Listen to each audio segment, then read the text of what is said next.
Principal ہیں جامعہ مرکز مصطفیٰ جامعہ اسلامیہ کنز الایمان، اور آپ کے ساتھ ہمارے دوسرے مہمان ہیں حضرت علامہ مولانا عبدالباسط صاحب، جو کہ فاضل ہیں ادارہ حاضہ کے اور مدرس ہیں مرکز مصطفیٰ جامعہ اسلامیہ کنز الایمان کے، اور آپ کے ساتھ آپ کے ادارے کے دیگر طلباء بھی حاضر ہوئے ہیں۔ میں اپنی جانب سے اور اپنی تمام ٹیم کی جانب سے آپ کا تہہ دل سے شکریہ ادا کرتا ہوں کہ آپ نے اپنے خوبصورت اور اہم ترین وقت میں سے ہمارے لیے وقت نکالا۔ آج کے جو ہمارے پوڈ کاسٹ کا موضوع ہے وہ ہے قرآن اور روزہ، یعنی آج ہم ان حضرات سے جانیں گے کہ اللہ رب العزت نے جو ہمیں نعمتیں عطا فرمائیں، جو قرآن جیسی نعمت عطا فرمائی اور جو روزے جیسی عظیم عبادت عطا فرمائی، ان دونوں چیزوں کا اللہ رب العزت کے ہاں کیا مقام اور مرتبہ ہے، کیا۔ بسم اللہ الرحمن الرحیم، الصلاۃ والسلام علیک یا سیدی یا رسول اللہ وعلی آلک و اصحابک یا سیدی یا حبیب اللہ، الصلاۃ والسلام علیک یا سیدی یا نبی اللہ وعلی آلک و اصحابک یا سیدی یا نور اللہ۔ بعد حمد و ثنا، ہمارے ناظرین کرام السلام علیکم ورحمۃ اللہ وبرکاتہ۔ آپ دیکھ رہے ہیں مرکز اسلام ادارہ فیضان مصطفیٰ کے زیر اہتمام فیضان مصطفیٰ پوڈ کاسٹ۔ آج کے ہمارے مہمانان گرامی ہیں، پرنسپل ہیں جامعہ مرکز مصطفیٰ جامعہ اسلامیہ کنز الایمان، اور آپ کے ساتھ ہمارے دوسرے مہمان ہیں حضرت علامہ مولانا عبدالباسط صاحب، جو کہ فاضل ہیں ادارہ حاضہ کے اور مدرس ہیں مرکز مصطفیٰ جامعہ اسلامیہ کنز الایمان کے، اور آپ کے ساتھ آپ کے ادارے کے دیگر طلباء بھی حاضر ہوئے ہیں۔ میں اپنی جانب سے اور اپنی تمام ٹیم کی جانب سے آپ کا تہہ دل سے شکریہ ادا کرتا ہوں کہ آپ نے اپنے خوبصورت اور اہم ترین وقت میں سے ہمارے لیے وقت نکالا۔ آج کے جو ہمارے پوڈ کاسٹ کا موضوع ہے وہ ہے قرآن اور روزہ، یعنی آج ہم ان حضرات سے جانیں گے کہ اللہ رب العزت نے جو ہمیں نعمتیں عطا فرمائیں، جو قرآن جیسی نعمت عطا فرمائی اور جو روزے جیسی عظیم عبادت عطا فرمائی، ان دونوں چیزوں کا اللہ رب العزت کے ہاں کیا مقام اور مرتبہ ہے، کیا اہمیت ہے، کیا ان کے فضائل ہیں، یہ سب ہم ان سے جانیں گے۔ اپنے پوڈ کاسٹ کا آغاز تلاوت کلام الہی سے میں دعوت دیتا ہوں قاری فداء المصطفیٰ صاحب کو کہ آپ تلاوت کلام الہی سے ہمارے پوڈ کاسٹ کا آغاز فرمائیں۔ اعوذ باللہ من الشیطان الرجیم، سبحان اللہ۔ بسم اللہ الرحمن الرحیم،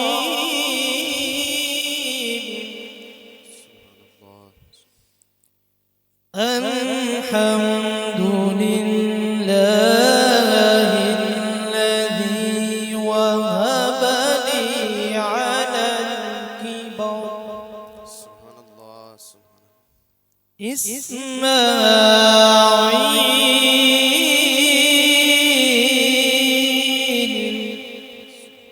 واسحاق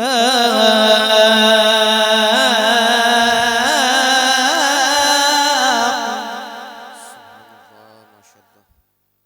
الحمد لله الذي وهب لي على الكبر إسماعيل وإسحاق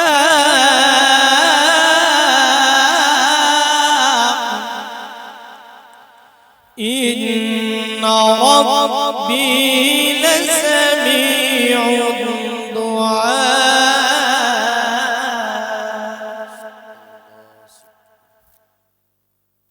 رب اجعلني مقيم الصلاة ومن ذريتي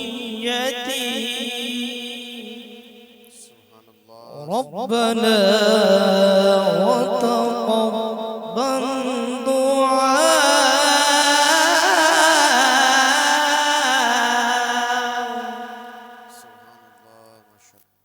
ربنا اغفر لي ولوالدي وللمؤمنين سبحان الله وللمؤمنين يوم يقوم الحساب صدق الله العظيم ماشاءاللہ سبحان اللہ. نہایت حسن انداز میں تلاوت کلام الہی سے ہمارے اس پوڈ کاسٹ کا آغاز کیا قاری فداء المصطفیٰ صاحب نے. اسی کے ساتھ ہی میں نعت رسول مقبول پیش کرنے کے لیے دعوت دوں گا حافظ احمد رضا خان صاحب کو کہ آپ اپنے خوبصورت انداز میں نعت رسول مقبول سے ہمارے دلوں کو مستفیض فرمائیں. بلا لو پھر مجھے اے شاہ بحروں بر مدینے میں بلا لو پھر مجھے اے شاہ بحروں بر مدینے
فتح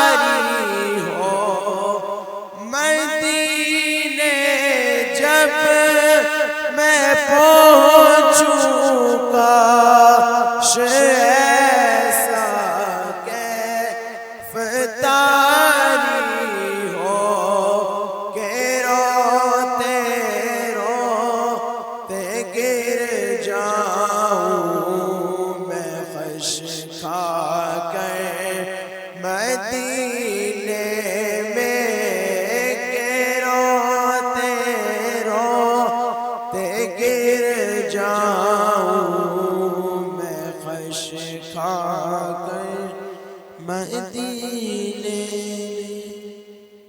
ماشاءاللہ سبحان اللہ۔ جی تو ناظرین، ہم اپنے سوالات کا سلسلہ جاری کرتے ہیں۔ سب سے پہلے میں حضرت علامہ مولانا شہزاد خان المدنی البغدادی صاحب سے سوال کرنا چاہوں گا۔ علامہ صاحب، آپ کا بہت شکریہ، آپ نے اپنے قیمتی وقت میں سے ہمیں وقت دیا۔ اللہ رب العزت کے فضل و کرم سے رمضان کا مہینہ اور رزق کی بہاریں جاری و ساری ہیں۔ اللہ رب العزت کا ہم پہ یہ کرم ہے۔ آپ یہ بتائیے کہ پیارے آقا علیہ الصلوۃ والسلام کی زندگی میں جب رمضان آتا تو آقا کریم علیہ الصلوۃ والسلام اس رمضان کو کیسے گزارتے، ان کی عبادت کا کیا انداز ہوتا؟ بسم اللہ الرحمن الرحیم، الحمدللہ رب العالمین، والصلاۃ والسلام علی سید الانبیاء والمرسلین، اما بعد فاعوذ باللہ من الشیطان الرجیم، بسم اللہ الرحمن الرحیم۔ سب سے پہلے تو میں انتہا شکر گزار ہوں ادارہ فیضان مصطفیٰ، جو کہ رمضان المبارک کی ان خوبصورت گھڑیوں میں علمی دسترخوان سجا کر سحر اور افطار میں لوگوں کی قرآن و حدیث کی روشنی میں رہنمائی کر رہا ہے۔ سبحان اللہ۔ وہاں پہ الحمدللہ نفیس پروڈکشن اپنی خدمات، ان کی پوری ٹیم سر انجام دے رہی ہے، اور اس ادارے کے بانی جرنیل اہل سنت حضرت علامہ مولانا منصور رضا قادری صاحب، کہ جن کے کچھ کام ایسے ہیں جن کا سالانہ کے ساتھ تعلق ہے، کچھ کام ان کے ماہانہ ہیں، کچھ روزمرہ کے کام ہیں، بے شک بے شک۔ جیسا کہ آپ کے علم میں ہی ہے، مساجد، مدارس، اس طرح حفاظ کرام، علماء کرام تیار کروانا۔ بے شک۔ تو ان اہم کاموں میں سے ایک رمضان المبارک کی ٹرانسمیشن، اس میں علماء کرام تشریف لاتے ہیں، ہمیں بھی زیارت ہوتی رہتی ہے۔ الحمدللہ آج ادارے میں حاضری کا شرف ملا ہے۔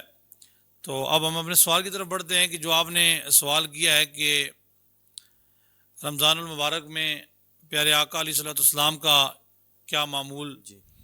تو قرآن کریم فرقان حمید، جو کہ پوری امت کے لیے ہدایت کا نصاب ہے، بے شک بے شک۔ اس میں اللہ رب العالمین قرآن کریم میں ارشاد فرماتا ہے والذین آمنوا اشد حبا للہ۔ سبحان اللہ۔ وہ لوگ، ایمان والے لوگوں کی نشانیاں بیان ہوئیں، اور فرمایا کہ ایمان والے وہ ہیں جو اللہ سے ٹوٹ کر پیار کرتے ہیں۔ بے شک۔ تو تفسیر روح البیان کے اندر علامہ اسماعیل حقی نے اسی آیت کے ضمن میں آقا علیہ الصلوۃ والسلام کے حوالہ سے فرمایا کہ حضرت سیدہ عائشہ صدیقہ، جو کہ ام المومنین ہیں، بنت حضرت سیدنا صدیق اکبر بے شک۔ رضی اللہ تعالی عنہ، آپ فرماتی ہیں کہ رمضان المبارک کا جب چاند نظر آتا تو اللہ کے محبوب علیہ الصلوۃ والسلام سال کے 11 مہینے بھی عبادت میں مصروف رہتے، لیکن رمضان المبارک میں اللہ کے محبوب علیہ السلام کا جو انداز عبادات کا وہ نرالا ہی تھا۔ سبحان اللہ۔ آپ فرماتی ہیں کہ یکم رمضان المبارک کو اللہ کے محبوب علیہ الصلوۃ والسلام میرے بستر پہ آرام فرما ہے، اور بالکل تہجد کے وقت، سحری کے وقت حضور علیہ الصلوۃ والسلام اچانک میرے بستر سے اٹھ کر غائب ہو جاتے ہیں۔ تو سیدہ عائشہ فرماتی ہیں کہ میں کیا دیکھتی ہوں کہ گھر میں اللہ کے محبوب علیہ السلام نہیں ہے۔ تو آپ فرماتی ہیں میں گھبرا گئی، اور پھر میں مسجد نبوی شریف میں گئی، وہاں دیکھا تو سرکار وہاں بھی نہیں ہے، حتیٰ کہ آپ فرماتی ہیں میں جنت البقیع میں چلی گئی، جنت البقیع میں میں نے دیکھا تو سرکار علیہ السلام وہاں پر ہیں۔ تو آپ کو میں نے وہاں دیکھا قبرستان میں، پھر وہاں سے پھر آپ مسجد نبوی میں آئے، اور آپ فرماتی ہیں کہ میں سرکار کے پیچھے پیچھے۔ تو آپ فرماتی ہیں کہ اللہ کے محبوب علیہ السلام نے نماز کی نیت فرمائی اور قیام میں کھڑے ہوئے، حتیٰ کہ آپ نے رکوع سجود اور پھر آپ نے نماز تہجد آپ نے مکمل فرمائی اور سلام پھیرا، تو میں حضور کے بالکل پاس قریب میں تھی، تو حضور علیہ السلام نے فرمایا آپ کون؟ تو میں نے کہا یا رسول اللہ میں عائشہ ہوں۔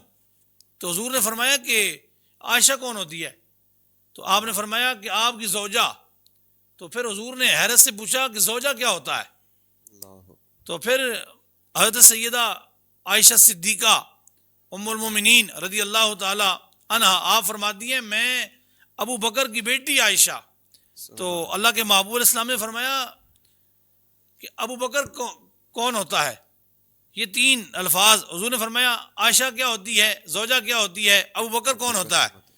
تو حضرت عائشہ فرماتی ہیں کہ میں گھبرا کر وہاں سے اپنے گھر میں آ گئی اور مجھے پسینے چھوٹ گئے، اور کیا دیکھتی ہوں کہ بالکل سحری کا وقت ہوا چاہتا ہے اور اللہ کے محبوب علیہ السلام گھر میں قدم رنجہ فرماتے ہیں، سبحان اللہ۔ اور مجھ سے پوچھتے ہیں عائشہ کیوں پریشان ہو؟ تو میں نے کہا یا رسول اللہ آج اگر میری آنکھ عجیب منظر نہ دیکھتی تو میں کبھی بھی آپ سے سوال نہ کرتی، آج میری آنکھ نے ایک عجیب منظر دیکھا ہے۔ اللہ کے محبوب علیہ السلام نے فرمایا عائشہ کیا دیکھا ہے؟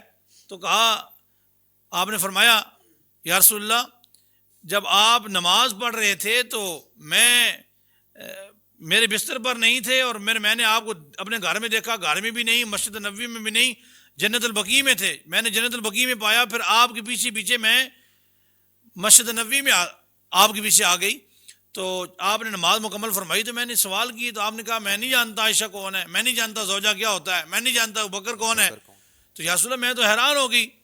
تو سرکار نے کیا کمال ارشاد فرمایا، اللہ کے محبوب علیہ السلام فرمانے لگے اے عائشہ کہ 24 گھنٹوں میں ایک گھڑی ایسی آتی ہے لی مال اللہ وقت، آپ فرماتے ہیں کہ 24 گھنٹوں میں ایک وقت ایسا آ جاتا ہے کہ جب میں ہوتا ہوں اور میرا خدا ہوتا ہے۔ اللہ سبحان تو اللہ۔ سرکار علیہ السلام نے اپنی امت کو یہاں پیغام دیا کہ فرض نمازیں تو پڑھنی ہے، روزہ رکھنا ہی ہے، سحری بھی کرنی ہے، تو نماز تہجد بھی سرکار نے رمضان المبارک میں ادا فرمائی، اور اپنے رب سے آپ نے رشتہ جوڑا اور اپنی امت کو پیغام دیا کہ رمضان المبارک جیسا مہینہ، اور وہ مہینہ کہ جس مہینے میں حدیث شریف ہے کہ شیطان قید ہو جاتا ہے بے شک اور جنت کے دروازوں کو کھول دیا جاتا ہے، سبحان اللہ۔ اور حضور نے فرمایا کہ جب شیطان بھی قید ہو گیا اور جنت کے دروازے بھی کھول دیے گئے، آسمان کے دروازے بھی کھول دیے گئے، رب العالمین اپنی شان کے لائق پہلے آسمان پر آ کر اس کی رحمت پکارتی ہے انسان کو کہ ہے میرے بندے مجھ سے مانگ، تو حضور فرماتے ہیں کہ اب میری امت کے لوگوں کو چاہیے کہ وہ اپنے رب کو راضی کریں سجدے کے ذریعے، قیام کے ذریعے، عبادات کے ذریعے۔ بے شک تو جب بندہ قیام اور رکوع سجود کے ذریعے، تلاوت قرآن کے ذریعے اللہ رب العالمین کو راضی کرتا ہے تو اللہ رب العالمین اسے ولایت کا نور عطا فرماتا ہے اور اس کی عبادات کو قبول فرماتا ہے۔ سبحان اللہ۔ یہ سرکار علیہ السلام کا معمول مبارک تھا۔ اللہ کریم ہم سب کو پیارے آقا کریم کی سیرت پر عمل کی توفیق عطا فرمائے۔ آمین آمین۔ جی ماشاء اللہ، علامہ صاحب بتا رہے تھے کہ کس طرح آقا کریم علیہ الصلوۃ والسلام رمضان المبارک کی راتوں کو اپنے رب کو یاد کرتے اور کس طرح وہ رب کے حضور سر بسجود ہوتے۔ ہمارے ساتھ علامہ عبدالباسط صاحب موجود ہیں۔ علامہ صاحب آپ سے سوال ہے کہ جس طرح یہ سوال ہم نے کیا کہ رمضان کی بہاریں چل رہی ہیں، اللہ کی رحمتیں برس رہی ہیں، یقیناً اس کا بہت زیادہ اجر و ثواب ہے، تو سوال میرا اتنا ہے کہ روزہ دار کا بروز محشر یعنی جب وہ رب کی بارگاہ میں جائے گا، بروز قیامت روزہ دار کا مقام اور مرتبہ کیا ہوگا؟ بسم اللہ الرحمن الرحیم۔ باب فتح نبوت پہ بے حد درود، ختم دور رسالت پہ لاکھوں سلام، ایسا گما دے ان کی ولا میں خدا ہمیں کہ ڈھونڈا کرے پر اپنی خبر کو خبر نہ ہو۔ سب سے پہلے میں اپنے محسن عظیم استاد العلماء حضرت علامہ مولانا منصور رضا قادری صاحب کا مشکور ہوں، اور ان کے جملہ معاونین، ادارے کے جتنے معاونین تمام کا مشکور ہوں جنہوں نے مجھے اس مقام پر پہنچایا۔ اللہ تبارک و تعالیٰ میرے مادر علمی کو، ادارہ فیضان مصطفیٰ کو دن دگنی رات چگنی ترقیاں عطا فرمائے۔ علامہ صاحب آپ نے بہت بہترین سوال کیا ہے کہ روزہ دار بروز محشر جب اللہ تعالیٰ کے دربار میں جائے گا، اللہ پاک اس کو کتنے انعام سے اللہ پاک اس کو نوازے گا۔ امام بخاری امیر المؤمنین فی الحدیث شیخ الاسلام والمسلمین امام ابو عبداللہ اسماعیل بخاری رحمۃ اللہ تعالیٰ علیہ، آپ نے کئی احادیثیں اس موضوع پر لکھی ہیں، ان میں سے ایک حدیث آپ کے سامنے میں سنانے کی سعادت حاصل کرتا ہوں۔ امام بخاری رحمۃ اللہ تعالیٰ علیہ آپ نے کتاب الریان سیام کے باب کے اندر یہ حدیث لے کر آئے ہیں۔ نبی پاک صلی اللہ علیہ وسلم کا بہت ہی پیارا فرمان ہے۔ حضور صلی اللہ علیہ وسلم فرماتے ہیں عن النبی صلی اللہ علیہ وسلم قال ان فی الجنت بابا، نبی پاک صلی اللہ علیہ وسلم فرماتے ہیں کہ جو میدان محشر کے اندر اللہ تبارک و تعالیٰ نے جو جنت بنائی ہے، اس کے اللہ پاک نے مختلف دروازے بنائے ہیں۔ سبحان اللہ۔ حضور صلی اللہ علیہ وسلم فرماتے ہیں کہ ان دروازوں میں سے ایک دروازہ ہے یقال لہ الریان، جس کا نام میرے اللہ نے ریان رکھا ہے۔ سبحان اللہ۔ اس جنتی دروازے کا نام ریان ہے، اور حضور صلی اللہ علیہ وسلم آپ فرماتے ہیں یدخل منہ الصائمون، بروز محشر وہ جو اللہ تعالیٰ نے مختلف دروازے لگائے ہیں جنت کے، ان دروازوں میں سے ایک دروازہ ریان ہے۔ حضور نبی کریم صلی اللہ علیہ وسلم آپ فرماتے ہیں کہ اس دروازے سے صرف الصائمون روزہ دار داخل ہوں گے۔ سبحان اللہ۔ سبحان پھر صحابہ کرام رضی اللہ تعالیٰ عنہم اجمعین نے سوال کیا یا رسول اللہ صلی اللہ علیہ وسلم، بروز محشر وہاں پر صائم بھی ہوں گے اور غیر صائم بھی ہوں گے، یعنی روزہ دار بھی ہوں گے اور ایسے لوگ بھی ہوں گے جن نے روزہ نہیں رکھا ہوگا؟ بالکل۔ تو یا رسول اللہ میدان محشر کے اندر آدم علیہ السلام سے لے کر حضرت عیسیٰ علیہ السلام یا پیچھے لے آئے محمد مصطفیٰ صلی اللہ علیہ وسلم آپ تک اتنے انبیاء ہوں گے، رسول ہوں گے، ملائکہ ہوں گے اور اتنی عوام ہوگی وہاں پر، تو اللہ تبارک و تعالیٰ اور اللہ کے فرشتے کیسے پہچانیں گے کہ یہ بندہ روزے دار ہے، یہ بندہ روزے دار ہے، یہ بندہ روزے دار ہے؟ یعنی ان کو کیسے جنت کے دروازے سے داخل کیا جائے گا؟ حضور صلی اللہ علیہ وسلم آپ نے صحابہ کو اور آپ نے سائلین کو جواب عنایت فرمایا۔ حضور صلی اللہ علیہ وسلم آپ نے ارشاد فرمایا کہ جب لوگ وہاں پہ جائیں گے بروز محشر، تمام لوگ جائیں گے، تو وہاں پر ان کو جو روزہ دار ہوں گے ان کو ایک ندا دی جائے گی اللہ کی طرف سے۔ حضور علیہ السلام فرماتے ہیں کہ وہاں پر اللہ تبارک و تعالیٰ کل قیامت کے دن اعلان فرمائے گا این الصائمون، این الصائمون، اللہ پاک قیامت کے دن پوچھے گا روزہ دار کہاں ہیں؟ سبحان اللہ۔ یعنی یہ کتنے اعزاز کی بات ہے، اس روزہ دار کی عظمت پہ لاکھوں سلام ہو۔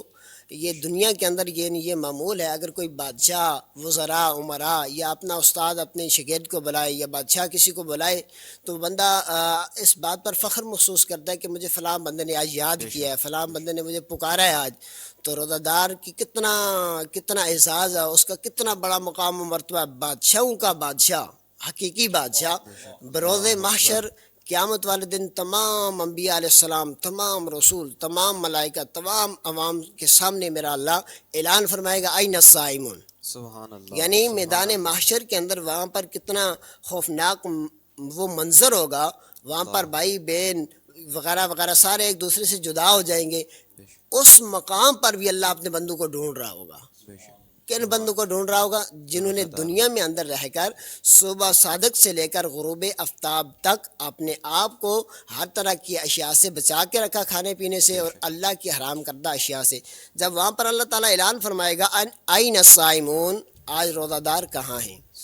تو حضور نبی کریم صلی اللہ علیہ وسلم آپ فرماتے ہیں جب جن لوگوں کے کانوں میں یہ آواز پڑے گی روزہ دار کہاں ہیں، جو حقیقی روزہ دار ہوں گے فیقومون، نبی پاک علیہ السلام فرماتے ہیں کہ وہ اپنی اپنی جگہ سے کھڑے ہوں گے، قیام فرمائیں گے۔ بروز محشر تمام عوام میں روزہ دار کھڑے ہوں گے، تو اب ان کو اللہ یہ اعزاز دے گا، اللہ یہ فرمائے گا کہ یہ وہ لوگ ہیں دنیا کے اندر ان لوگوں نے میری تمام حلال کردہ اشیاء کو ماہ رمضان کے اندر ان لوگوں نے صبح صادق سے لے کر غروب آفتاب تک اپنے آپ کو، زبان کو گال گلوچ سے، بہتان سے، اور اس کے علاوہ ہر طرح کی اشیاء سے، آنکھوں کو بے حیائی کے کاموں سے اور پاؤں کو بے حیائی کی طرف چلنے کے کاموں سے ان لوگوں نے اپنے آپ کو بچا کے رکھا ہو، پاک و صاف رہے. تو اے انبیاء اور اے لوگوں، دیکھ لو آج ان کو میں یہ اعزاز دے رہا ہوں. اعزاز ان کا یہ ہے یدخلوا منہ، وہ اللہ پاک دروازہ فرشتوں سے کھلائے گا، جنتی دروازہ. جب یہ لوگ داخل ہوں گے تو اللہ تبارک و تعالیٰ اعلان فرمائے گا کہ لا يدخل منہ احد غیرہم. اے میدان محشر والو، آج ان روزہ داروں کے علاوہ کوئی دوسرا بندہ اس دروازے سے داخل نہ ہو. سبحان اللہ، سبحان روزہ اللہ. داروں کے علاوہ دوسرا بندہ اس دروازے سے، اس کا داخلہ ممنوع ہے. وہ بندہ اس دروازے سے داخل نہیں ہو سکتا. یہ میرے بندے ہیں. یہ میرے بندے بھی وہ بندے ہیں جنہوں نے دنیا میں رہ کر مجھے راضی کرنے کی کوشش کی، اور ماہ رمضان کے اندر ان لوگوں نے پورا مہینہ روزے کی حالت میں گزارا. اور آگے بہت پیاری بات نبی پاک صلی اللہ علیہ وسلم آپ نے آگے بیان کیا. آپ نے فرمایا میرے صحابہ فَإِذَا دَخَلُوا، جب جنتی جتنے لوگ ہوں گے اس دروازے سے جب داخل ہو جائیں گے، اے میرے صحابہ جب وہ داخل ہو جائیں گے اغلقا، پھر اللہ دروازے کو بند کرے گا. فلم يدخل منہ احد، اے میرے صحابہ جب میرا اللہ اس دروازے کو بند کر دے گا تو پھر اس کے بعد کوئی بندہ بھی اس دروازے سے داخل نہیں ہوگا. نہیں ہو سکتا. سبحان کتنے یعنی نبی پاک علیہ السلام نے وہ یہ بات تو میدان محشر میں ہوگی. حضور نبی کریم رؤوف رحیم صلی اللہ علیہ وسلم آپ نے پہلے اپنے امت کو پہلے یہ بشارت دے دی تاکہ جو امت نبی پاک علیہ السلام کی جو بہترین امت ہے، جب ماہ رمضان آئے گا اس ماہ رمضان کے اندر وہ حقیقی طور پر روزہ رکھیں گے. بروز محشر اللہ تبارک، دنیا میں تو اللہ نوازتا ہے لیکن بروز محشر اللہ تبارک و تعالیٰ ان کو یہ خصوصی انعام سے اللہ ان کو نوازے گا. اللہ کی بارگاہ میں دعا ہے کہ اللہ تعالیٰ ہم سب کو حقیقی معنوں میں روزہ رکھنے کی توفیق عطا فرمائے. آمین آمین. ماشاءاللہ بہت ہی خوبصورت علامہ صاحب نے جواب دیا کہ روزے دار کا بروز قیامت مقام اور مرتبہ کیا ہوگا. کہ روزے دار کی یہ شان ہے کہ خود رب تعالی جو اس کائنات کا مالک ہے، جس نے یہ کائنات بنائی ہے، وہ کائنات کا مالک یہ صدا لگائے گا کہ روزے دار کہاں ہیں. اور پھر جنتی دروازوں میں سے ایک دروازہ جو صرف روزے داروں کے لیے بنایا گیا، ان میں سے ان کا داخلہ ہوگا. اللہ رب العزت ہم سب کو صحیح معنوں کے ساتھ روزہ رکھنے کی توفیق عطا فرمائے. علامہ صاحب میرا آپ سے سوال ہے کہ ایمان والوں کی نشانیاں کیا ہیں؟ الرحمن الرحیم. جیسا کہ آپ نے پوچھا کہ ایمان والوں کی نشانیاں کیا ہیں، تو میں نے شروع میں بھی آیت کریمہ پڑھی کہ اللہ رب العالمین فرماتا ہے کہ والذین آمنوا، وہ لوگ جو ایمان لائے، اشد حبا للہ، وہ اپنے رب سے ٹوٹ ٹوٹ کر پیار کرتے ہیں.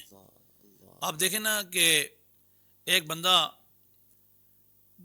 جس نے روزہ رکھا، وضو کر رہا ہے نماز کے لیے، یہ اس کے رب سے پیار ہے کہ نماز کے لیے وضو کر رہا ہے اور کلی کر رہا ہے، اور اسے یہ پتہ ہے کہ مجھے کوئی دیکھ نہیں رہا.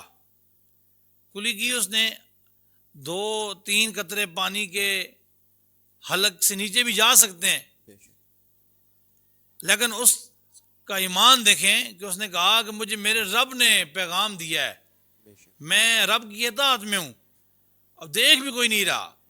اب کچھ باتیں ایسی ہوتی ہیں ان کا تعلق بدن سے ہوتا ہے، کچھ مالی عبادات ہوتی ہیں، تو روزہ بدنی عبادات ہے. حدیث شریف کا مفہوم ہے، اللہ کے محبوب علیہ السلام فرماتے ہیں کہ ہر چیز کی کوئی نہ کوئی زکوٰۃ ہوتی ہے. تو جسم کی زکوٰۃ کیا ہے؟ روزہ ہے. تو فرمایا گیا کہ والذین آمنوا اشد حبا للہ، ایمان والے لوگ وہ ہیں جو اللہ سے ٹوٹ کر پیار کرتے ہیں. علماء نے اسی آیت کے ضمن میں بڑی خوبصورت نکات پیش کیے. علماء فرماتے ہیں کہ جس طرح اللہ تعالیٰ نے حضرت یعقوب علیہ السلام کو 12 بیٹے عطا کیے، سبحان اللہ، مگر جو عزت اللہ نے حضرت یوسف کو عطا فرمائی وہ 11 جو اور بیٹے ان کو نہیں دی. فرمایا اسی طرح 12 مہینے ہیں، لیکن جو عزت اور جو مرتبہ اللہ تعالیٰ نے رمضان المبارک کو دیا ہے وہ کسی اور مہینے کا نہیں ہے.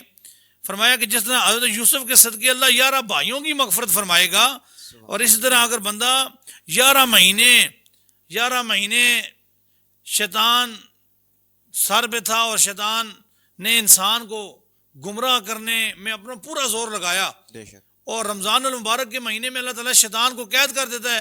تو اب رمضان المبارک میں جب بندہ اللہ کے گھر کی طرف دوڑتا ہے بے شک اور مسجد میں آتا ہے، قیام اور رات کو قرآن اور تراویح اور پورا دن عبادت میں ہوتا ہے، کام کاج میں ہوتا ہے، مشقت کرتا ہے اور روزہ بھی رکھتا ہے، تو اللہ تعالیٰ اسے کیا اجر عطا فرماتا ہے کہ رمضان المبارک کے صدقے اللہ تبارک و تعالیٰ اس کے 11 مہینوں کے گناہوں کو بھی درگزر فرماتا ہے۔ سبحان اللہ حدیث شریف ہے، بخاری شریف کی حدیث ہے، اللہ کے محبوب اسلام جب معراج کی رات اپنے پروردگار سے ملاقات کے لیے حاضر ہوئے تو سدرۃ المنتہا پر کچھ فرشتے تھے جو آپس میں جھگڑا کر رہے تھے، تو اللہ کے محبوب اسلام سے آپ کے رب نے فرمایا کہ محبوب یہ 4000 سال سے جھگڑا کر رہے ہیں، اللہ ان سے پوچھیں یہ کس بات پہ جھگڑ رہے ہیں؟ اللہ اکبر تو اللہ کے محبوب الاسلام نے ان فرشتوں سے پوچھا کہ اے ملائکہ بتاؤ کس بات پہ جھگڑ رہے ہو؟ تو وہ ملائکہ حضور کی بارگاہ میں عرض کرتے ہیں یا رسول اللہ ہم اس بات پہ جھگڑ رہے ہیں اور 4000 سال سے جھگڑ رہے ہیں۔ اللہ اکبر تو اللہ کے محبوب الاسلام نے فرمایا کس بات پہ جھگڑتے ہو؟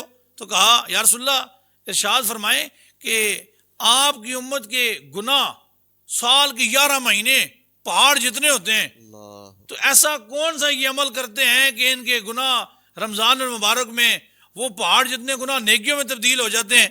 تو حضور فرماتے ہیں کہ میری امت کا یہ خاصہ ہے کہ میری امت کو یہ شان اور اعزاز ملا ہے کہ جب رمضان المبارک کا مہینہ آتا ہے تو میرے بندے، اللہ کے بندے اور میرا کلمہ پڑھنے والے اللہ کے گھروں کو آباد کرتے ہیں اور اللہ کی گھر کی طرف دوڑتے ہیں، پورا دن مشقت کاٹتے ہیں اور رمضان المبارک میں روزہ رکھتے ہیں اور شام کو اللہ کا قرآن سنتے ہیں، تو اللہ تعالیٰ کو ان کی یہ ادا پسند آتی ہے اور اللہ فرشتوں میں بیٹھ کے فخر کرتا ہے۔ اللہ تبارک و تعالیٰ فخر فرماتا ہے اور کہتا ہے کہ اے فرشتوں جب میں تم سے مشورہ لے رہا تھا کہ بتاؤ کہ میں انسان کو بناؤں یا نہ بناؤں، وَإِذْ قَالَ رَبُّكَ لِلْمَلَائِكَةِ إِنِّي جَاعِلٌ فِي الْأَرْضِ خَلِيفَةً، جب اللہ رب العالمین نے فرشتوں سے پوچھا بتاؤ میں انسان کو بناؤں یا نہ بناؤں، میں اپنا نائب بنانا چاہتا ہوں، تو فرشتوں نے کہا کہ یا اللہ تو نے پہلے جنات کو بنایا تو جنات نے خون ریزیاں کی، انسان کو نہ بنا، اور ہم تیری عبادت کو کافی نہیں ہے، تو اللہ تعالیٰ نے انسان کو بنا دیا۔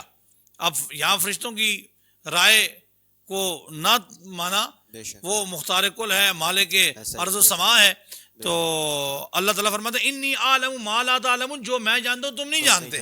اللہ نے آدم علیہ السلام کو نام سکھائے، تو جب بندہ اللہ کی عبادت کرتا ہے اور پورا دن جو ہے وہ روزے میں رہتا ہے اور سب کچھ چیزوں پر قوت ہونے کے باوجود گھر میں ہر چیز پڑی ہوئی ہے لیکن پتہ ہے کہ کمرے میں مجھے کوئی دیکھ بھی نہیں رہا، باوجود اس کے کہ بندہ جب اس چیز کو ہاتھ بھی نہیں لگاتا، حلال چیزیں پڑی ہیں انہیں اٹھا کے منہ میں نہیں ڈال رہا، ہاتھ بھی ہیں، تو یہی ایمان ہے جس کے سبب اللہ تبارک و تعالیٰ بندہ مومن کی مغفرت فرماتا ہے۔ حضور فرماتے ہیں کہ میری امت کی شان ہے، خاصہ ہے کہ سال جب 12واں مہینہ رمضان مبارک کا آتا ہے تو میری امت کے لوگ مسجدوں کی طرف دوڑتے ہیں، اللہ کی حمد کی طرف دوڑتے ہیں، اللہ کو پکارتے ہیں، تو میرے رب کو ان کی ادا پسند آ جاتی ہے۔ پھر رب ان کے 11 مہینوں کے گناہوں کو نہیں دیکھتا، ان کے سجود کو دیکھتا ہے، ان کے قیام کو دیکھتا ہے، ان کی عبادات کو دیکھتا ہے، ان کی رب تعالیٰ سے محبت کو دیکھتا ہے۔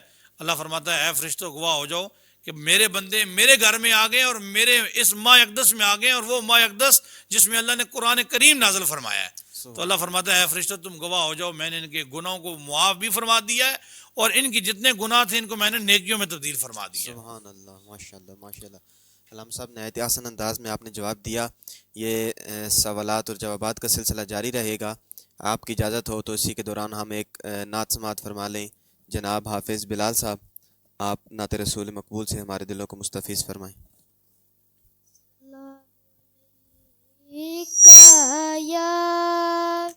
یا رسول اللہ وسلم علیک یا حبیب اللہ، سکون پایا ہے بے کسی نے، حدود غم سے